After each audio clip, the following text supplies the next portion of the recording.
नमस्ते दोस्तों, कैसे हैं आप सभी। तो मैं उम्मीद करती हूँ कि आप सब बहुत अच्छे होंगे। आज हम आपको इस वीडियो में बताने वाले हैं कि किस घर में देवी लक्ष्मी कभी प्रवेश नहीं करती।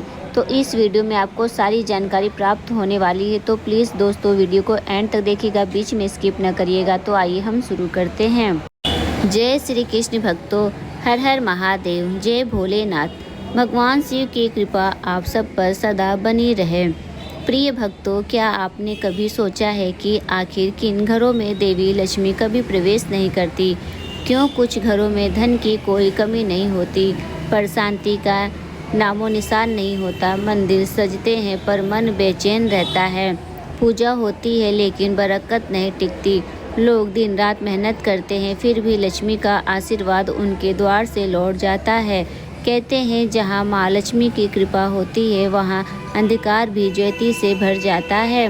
पर कुछ घर ऐसे होते हैं जिन्हें लक्ष्मी एक नज़र भी नहीं देखती। आखिर क्यों? कौन सी अदृश्य गलतियाँ, छोटे छोटे कर्म और आदतें ऐसी है जो माँ लक्ष्मी को रुष्ट कर देती है? क्यों कुछ घरों में दीपक बुझ जाते हैं जबकि दूसरे घरों के आंगन हमेशा प्रकाश से भरे रहते हैं? आज हम उस गूढ़ रहस्य का द्वार खोलने जा रहे हैं जिसे स्वयं भगवान शिव ने माता पार्वती के समक्ष प्रकट किया था। कौन से घर देवी लक्ष्मी के लिए अशुद्ध होते हैं और किस कारण से वे उन घरों से सदा के लिए दूर चली जाती हैं? तो भक्तों, इस कथा को अंत तक जरूर सुनिए और माँ लक्ष्मी की कृपा के साक्षी बने। एक बार की बात है, कैलाश पर्वत पर सुनहरी प्रभात का समय था। महादेव ध्यान मग्न होकर समाधि में लीन थे। तभी माता पार्वती उनके समीप आई। उनके मुख पर जिज्ञासा और करुणा का संगम था। उन्होंने हाथ जोड़कर धीमे स्वर में कहा, प्रभु, एक बात मेरे मन में बार बार उठती है। आपने कहा था कि माँ लक्ष्मी सबको सुख और समृद्धि देती हैं, फिर भी मैंने देखा है कि कुछ घर ऐसे होते हैं जहाँ धन तो आता है पर बरकत नहीं टिकती। कुछ घरों में पूजा, भक्ति और दिखावे तो बहुत है, पर वहाँ झगड़े, अशांति और दरिद्रता का डेरा रहता है। आखिर ऐसा क्यों होता है? क्या माँ लक्ष्मी सबके प्रति समान नहीं होती? क्या वे कुछ विशेष घरों में ही निवास करती हैं? भगवान शिव ने अपने नेत्र मुद्रा खोली। उनके शांत नीलकंठ समान गंभीर स्वर में एक गहरी दिव्यता थी। उन्होंने मुस्कुराते हुए कहा, देवी, तुम्हारा प्रश्न बहुत गूढ़ है। संसार में हर माँ लक्ष्मी के स्वागत का अधिकारी नहीं होता। कुछ घर ऐसे होते हैं जहाँ मनुष्य अपने कर्मों से ही लक्ष्मी को बाहर का रास्ता दिखा देता है। वह स्वयं सोचता है कि वह माँ लक्ष्मी का पूजन कर रहा है, पर वास्तव में अपने आचरण से उन्हें अपमानित कर रहा होता है। देवी पार्वती ने विस्मय से पूछा, प्रभु, क्या मनुष्य अनजाने में ही माँ लक्ष्मी को रुष्ट कर देता है? शिव जी ने शांत भाव से उत्तर दिया, हाँ माँ पार्वती, यह सत्य है। मनुष्य के कुछ छोटे छोटे कर्म उसे सूक्ष्म प्रतीक होते हैं, वही उसकी दरिद्रता का कारण बन जाता है। माँ लक्ष्मी केवल धन की देवी नहीं है, वे पवित्रता, संयम और सद्भाव की प्रतीक हैं। जहाँ इन तीनों का अभाव होता है वहाँ टिक नहीं सकती। आज मैं तुम्हें एक ऐसी कथा सुनाता हूँ जो यह रहस्य उजागर करेगी कि किन घरों में देवी लक्ष्मी कभी प्रवेश नहीं करती और किन घरों में वे सदा के लिए रूठ कर चली जाती हैं। माता पार्वती ने श्रद्धा से सिर झुकाया, प्रभु, मैं यह कथा अवश्य सुनना चाहती हूँ। कृपा मुझे बताइए कि मनुष्य की कौन सी भूलें माँ लक्ष्मी को उससे दूर कर देती है। शिव जी ने सौम्य दृष्टि से उनकी ओर देखा और बोले, सुनो देवी, यह कथा बहुत पुरानी है। जब धरती पर एक साधारण सा गांव हुआ करता था और वहां रहने वाले लोगों के कर्म ही तय करते थे कि उनके घरों में देवी लक्ष्मी रहेंगी या नहीं। वही एक परिवार था, सेठ हरिदास और उसकी पत्नी सावित्री। सेठ हरिदास कोई बहुत बड़ा व्यापारी नहीं था, पर मेहनती, ईमानदार और सच्चे कर्म वाला व्यक्ति था। उसके मानना था कि धन जितना ईमान से कमाया जाए उतना ही आनंद देता है। उसकी पत्नी सावित्री अत्यंत धार्मिक और संस्कारी स्त्री थी। उसके दिन की शुरुआत सूरज उगने से पहले होती थी। वह पहले आंगन बुहारती, तुलसी पर जल चढ़ाती, दीपक जलाती, फिर परिवार के लिए भोजन तैयार करती। उसके घर में भक्ति और स्वच्छता की ऐसी लय थी कि गांव वाले कहते, सावित्री के घर में तो माँ लक्ष्मी स्वयं निवास करती हैं। वह अपने घर को हमेशा सादगी से सजाती है। मिट्टी का फर्श, तुलसी के चौरों पर हर शाम दीपक और चूल्हे के पास रखा गोबर का लेप, यही उसकी समृद्धि का प्रतीक था। हरिदास जब शाम को थक कर घर लौटा तो सावित्री मुस्कुरा कर कहती है, धन तो हाथों में नहीं, मन की पवित्रता में बसता है। अगर घर स्वच्छ, मन शांत और कर्म सच्चे हो तो माँ लक्ष्मी कभी दूर नहीं जाती। समय बीतता गया, हरिदास का काम बढ़ा, व्यापार फला फूला और उनका इकलौता पुत्र नरेश जवान हुआ। उसने व्यापार में हाथ बटाना शुरू किया। घर में हंसी और संतुलन था, लेकिन देवी यही तो संसार का नियम है, जहाँ मुख स्थिर हो जाए वहाँ परीक्षा अवश्य आती है। एक दिन सावित्री ने हरिदास से कहा, जब नरेश की शादी कर दो, घर में एक बहू आ जाएगी तो मुझे भी सहारा मिल जाएगा। हरिदास ने सिर हिलाया, ठीक कहा तुमने, बहू आएगी तो घर और भी संभाल लेगी। कुछ ही दिनों में रिश्ता तय हुआ और नरेश की शादी एक गांव की सुंदर और शिक्षित लड़की मीरा से हो गई। शुरुआत में मीरा सबको भा गई। वह मधुर बोलती, सबका आदर करती और घर के काम में हाथ बटाती। सावित्री बहुत प्रसन्न थी। उसे लगता था कि माँ लक्ष्मी ने साक्षात बहू के रूप में घर में प्रवेश किया है। पर देवी कुछ ही महीनों में वह चमक फीकी पड़ने लगी। अब मीरा सुबह देर से उठने लगी। वह कहती, माँ जी, आजकल लोग इतनी सुबह नहीं उठते, जमाना बदल गया है। सावित्री मुस्कुराकर समझाती है, बेटी, जब सूर्य की किरणें घर में प्रवेश करने से पहले झाड़ू चल जाती है, तब लक्ष्मी स्वयं उस घर की दहलीज पर बैठती हैं। पर मीरा हंसकर टाल देती है, माँ जी, यह सब पुरानी बातें हैं।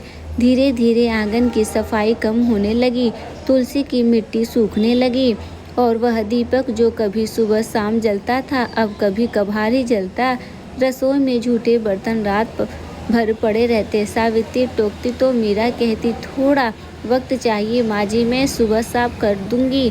एक दिन सावित्री ने देखा कि झाड़ू को मीरा ने पैर से छुआ और हंसते हुए बोली, अरे माँ जी, यह तो बस झाड़ू है। सावित्री ने गहरी सांस ली, बेटी, झाड़ू कोई साधारण वस्तु नहीं है, यह लक्ष्मी का प्रतीक है। यह गंदगी दूर करती है और जहाँ गंदगी रहती है वहाँ दरिद्रता जन्म लेती है। पर मीरा अब यह बातें दिल में नहीं सुनती थी। उसे लगता था कि बुजुर्गों की बातों बस अंधविश्वास है। धीरे धीरे घर की दिनचर्या बदल गई। शाम को जब लक्ष्मी पूजन का समय होता, तब मीरा कभी बातों में व्यस्त होती, कभी बाहर चली जाती। चूल्हे पर झूठे बर्तन रखे रहने लगे, कभी भोजन आधा पक जाता, कभी अधूरा रह जाता। कुछ महीनों में ही सावित्री ने महसूस किया कि घर की रोशनी जैसे कम होती जा रही है। पहले जो वातावरण भक्ति और सुगंध से भरा रहता था, अब उसमें बोझिलता और उदासी थी। हरिदास के व्यापार में भी अड़चनें आने लगी, सौदे बिगड़ने लगे, ग्राहक घटने लगे और पैसे की तंगी बढ़ने लगी। एक रात हरिदास ने चिंता से कहा, लगता है माँ लक्ष्मी रुष्ट हो गई हैं। सावित्री ने सर झुका लिया। हाँ, जब स्त्री अपने कर्मों में लापरवाही हो जाए तो लक्ष्मी टिकती नहीं। सफाई, श्रद्धा और संयम तीनों अगर एक घर से चले जाएंगे तो वहाँ बरकत भी नहीं टिकती। देवी पार्वती ने ध्यान से सुना और बोली, प्रभु, क्या केवल स्त्री ही गलती से ही लक्ष्मी रुष्ट होती हैं? शिव जी मुस्कुराए, देवी, यह किसी का एक दोष नहीं होता है। स्त्री वह केंद्र है जिसके कर्मों से घर की ऊर्जा प्रभावित होती है। यदि वह अपने कर्तव्य को हल्के में ले लेती है तो वह अनजाने में लक्ष्मी का द्वार बंद कर देती है।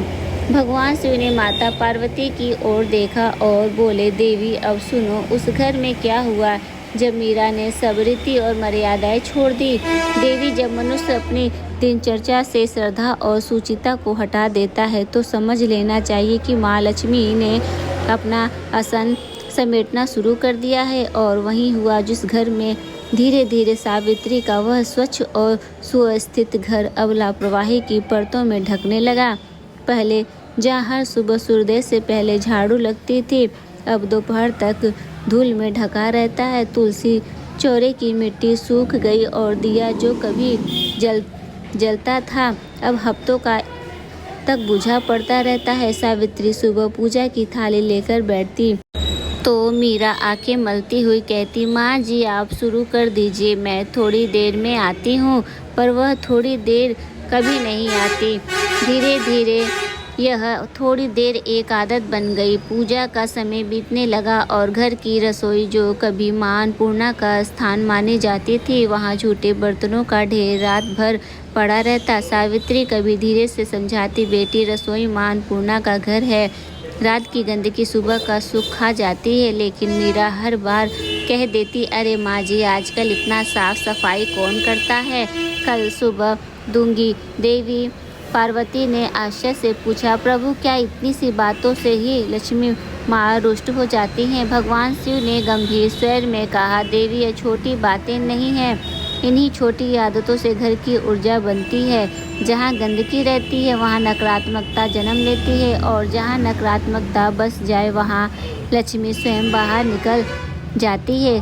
फिर शिव जी आगे कहने लगे, एक दिन शाम का समय था, संध्या की बेला थी, सूर्य अस्त हो रहा था और मीरा उस समय झाड़ू लेकर आंगन बुड़कने लगी। सावित्री ने तुरंत पुकारा, बेटी शाम को झाड़ू मत लगाओ, यह समय लक्ष्मी जी के प्रवेश का होता है।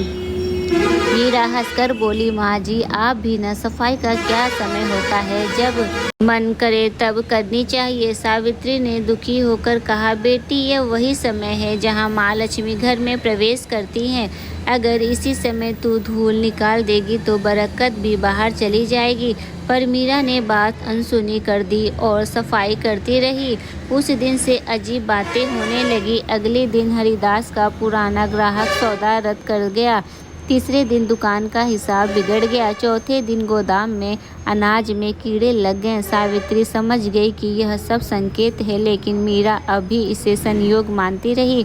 धीरे धीरे घर का वातावरण, जो कभी हंसी और प्रेम से गूंजता था, अब सन्नाटे में बदल गया। शाम को दीपक की लौ की जगह टिमटिमाती अंधेरी दीवारें थी। तुलसी चौरे पर मिट्टी की परत जम गई थी और पूजा के स्थान पर धूल बैठ गई थी। एक रात सावित्री नींद में करवट बदल रही थी, तभी उन्होंने देखा दरवाजे के पास एक सुनहरी आभा उभरी और उसी में माँ लक्ष्मी का कोमल रूप दिखाई दिया। पर वह आभा धीरे धीरे फीकी पड़ती गई, मानो कोई देवी वहाँ रुकना चाहती थी पर कोई शक्ति उन्हें रोक रही थी।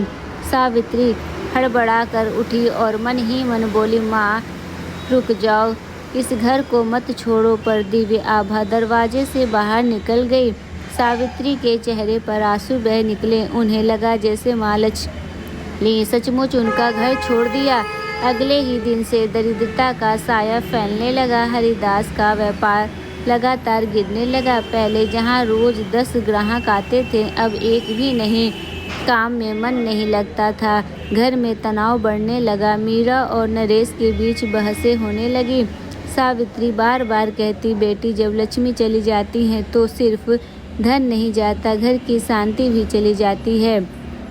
पर मीरा हंसकर कहती, माँ जी आप बस हर चीज को देवी से जोड़ देती हैं। भगवान शिव ने कहा, रुक कर देवी पार्वती की ओर देखा। देवी यही वह भूल है जो आज भी मनुष्य करता है। वह सोचता है कि सुख और दरिद्रता केवल पैसों से जुड़ी है, परंतु लक्ष्मी केवल धन की देवी नहीं है, वे मर्यादा, सचित और श्रद्धा की देवी हैं।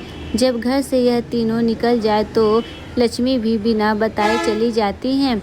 देवी पार्वती ने गंभीरता से कहा, प्रभु तब क्या कभी लक्ष्मी वापस लौटती है? भगवान शिव ने कहा, हाँ देवी, जब घर की स्त्री अपने दोषों को पहचान कर पश्चाताप करती है और मन, वचन और कर्म से शुद्ध लाती है, तब लक्ष्मी लौट आती है। परंतु राह आसान नहीं है। अब सुनो उस घर की बहू मीरा ने कैसे यह सत्य जाना और कैसे अपने पाश्चित से लक्ष्मी को पुनः वापस बुलाया। भगवान शिव ने बोले, देवी जब मनुष्य अपनी भूलों को स्वीकार कर लेता है तभी उसके भीतर परिवर्तन की शक्ति जागती है। यही दुआ है। मीरा के साथ एक रात सब सो चुके थे। सावित्री बरामदे में बैठी थी और उनकी आंखों में थकान और दुख का सागर था। मीरा अपने कमरे में बैठी थी पर नींद उसे छू तक नहीं रही थी। मन में बेचैनी थी, जैसे कोई अदृश्य शक्तियाँ उसे झकझोर कर रही है। अचानक उसके कानों में सावित्री की कही हुई बातें गूंजने लगी। बेटी देर तक सोने से बरकत सो जाती है, शाम को झाड़ू लगाने से लक्ष्मी बाहर चली जाती हैं और जब रसोई में झूठे बर्तन रह जाते हैं तो माँ अन्नपूर्णा रुष्ट हो जाती हैं।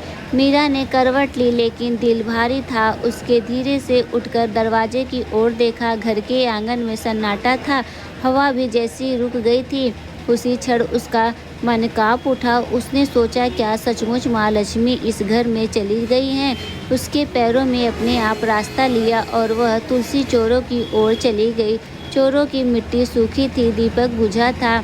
उसने कांपते हाथों से दिया उठाया, मिट्टी का दीपक भरा और पहले बार पूरी श्रद्धा से बोली, हे माँ लक्ष्मी, अगर मेरी भूलों से आप रुष्ट हुई हैं तो मुझे क्षमा कर दीजिए, मैं अब सब ठीक करूँगी। उसी क्षण हल्की सी हवा चली और दीपक की लौ चमक उठी। एक अद्भुत प्रकाश पूरे आंगन में फैला। मीरा की आंखें चौंधिया गई। उस प्रकाश में एक कोमल सविर्मी रूप प्रकट हुआ। देवी लक्ष्मी स्वयं प्रकट थी। वह मुस्कुराती हुई बोली, बेटी तेरा पश्चाताप सच्चा है, इसलिए मैं तेरे सामने प्रकट हुई हूँ। पर याद रख, जो भूलें तूने की है वही भूलें आज असंख्य मनुष्य करते हैं और फिर कहते हैं कि माँ लक्ष्मी कृपा नहीं करती। अब मैं तुझे बताऊंगी वे 10 कारण जिनके कारण मैं किसी घर में नहीं ठहरती। मीरा हाथ जोड़कर झुक गई। उसकी आंखों से आंसू बहने लगे। देवी लक्ष्मी ने अपना करुणामय स्वर फैलाया, पहली भूल, जब कोई स्त्री झाड़ू को पैर से लगाती है या उसे तिरकार कर से देखती है तो वह मेरा अपमान करती है। झाड़ू स्वच्छता का प्रतीक है और जहाँ स्वच्छता का सम्मान नहीं है वहाँ मैं कभी नहीं रहती। दूसरी भूल, जब झूठे बर्तन रात भर रसोई में पड़े रहते हैं तो वह स्थान जो माँ अन्नपूर्णा का आसन है अपवित्र हो जाता है। मैं ऐसे घरों में तुरंत चली जाती हूँ। तीसरी भूल, जब कोई स्त्री सूरज निकलने के बाद भी सोती रहती है और घर के दरवाजे बंद रहती है तो आलस उस घर की ऊर्जा को निगल जाती है। मैं आलसी घरों में प्रवेश नहीं करती। चौथी भूल, जब शाम के समय झाड़ू लगानी जाती है तब मेरे आगमन का समय होता है। जो उस बेला में सफाई करता है वह अनजाने में मुझे घर से बाहर निकाल देता है। पांचवी भूल, जब आंगन और दहलीज गंदी रहती है तो घर की मर्यादा भंग होती है। मैं उसी दहलीज पर बैठ जाती हूँ जो अपवित्र होती है, क्योंकि मैं वहाँ नहीं रह सकती जहाँ अस्वच्छता और व्यवस्था। छठी भूल, जब घर की स्थितियाँ रसोई में क्रोध, कटुता और उपेक्षा से काम करती हैं तो उस भोजन में स्वाद नहीं बल्कि क्लेश बसता है और जहाँ क्लेश है वहाँ समृद्धि का कोई स्थान नहीं। सातवीं भूल, जब शाम के दीपक की लौ बुझ जाती है और कोई उसे जलाने की चिंता नहीं करता तो घर पर अंधकार का निवास बन जाता है। मैं केवल वही रहती हूँ जहाँ प्रकाश और भक्ति साथ साथ हो। आठवीं भूल, जब लोग झगड़ा, कटु वचन और अपमान को घर की आदत बना लेते हैं तो मेरी कृपा वहीं समाप्त हो जाती है। शांति मेरा दूसरा नाम है और जहाँ कलह है वहाँ मैं नहीं रह सकती। नौवीं भूल, जब मनुष्य पूजा को केवल औपचारिकता मान लेता है और भक्ति में दिखावा लाता है तो वह स्वयं अपने हाथों से मेरा द्वार बंद कर देता है। मैं केवल सच्चे और नर्म हृदय से निवास करती हूँ। 10वीं भूल है, जब कोई स्त्री अपने घर के कार्य को बोझ समझती है तो वह उस घर की आत्मा को कमज़ोर कर देती है। मैं उसी घर में बसती हूँ जहाँ स्त्रियाँ अपने कर्म को साधना समझती हैं। मीरा आंसुओं में भीगती हुई बोली, माँ अब मैं समझ गई कि समृद्धि धन से नहीं आदर और स्वच्छता से आती है। मैंने जो खोया है वह मेरी भूलों का फल है, पर जब मैं सुधार करूँगी। देवी लक्ष्मी ने मुस्कुराए हुए कहा, बेटी जब मनुष्य अपनी भूल स्वीकार कर लेता है और सच्चे मन से परिवर्तन का संकल्प करता है तो मैं स्वयं लौट आती हूँ। जा अपने घर को फिर से पवित्र बना। अब तेरे हाथों में फिर दीपक जलेगा, तेरे आंगन में फिर तुलसी खिलेगी। इतना कहकर देवी स्वर बंद होता गया और उनका रूप उस दीपक की लौ में समा गया जो अब स्थित और उज्ज्वल हो चुकी थी। मीरा वही दहलीज पर बैठी रही, आंसू बहते रहे पर मन में अजीब सी शांति थी। उसने कहा, माँ मैं वचन देती हूँ अब इस घर में हर सुबह स्वच्छता होगी, हर शाम दीपक जलेगा और हर कर में श्रद्धा होगी। अगले ही दिन से मीरा ने अपने दिनचर्या बदल ली। सुबह सूरज से पहले उठी, आंगन बुझाया, तुलसी पर जल चढ़ाया, दीपक जलाया और रसोई को साफ सुथरा किया। सावित्री ने वर्षों बाद अपने घर में वह पुराने सुगंध महसूस की। हरिदास का व्यापार फिर से संभलने लगा। धीरे धीरे बरकत लौट आई, झगड़े समाप्त हुए और घर में फिर से माँ लक्ष्मी का वास हुआ। तो दोस्तों, आपको हमारे द्वारा दी गई यह जानकारी कैसी लगी कृपया कमेंट बॉक्स में ज़रूर बताएं। वीडियो पसंद आए तो वीडियो को लाइक करें और चैनल को सब्सक्राइब करना ना भूलें। फिर मिलते हैं हम नेक्स्ट वीडियो के साथ। तब तक के लिए धन्यवाद।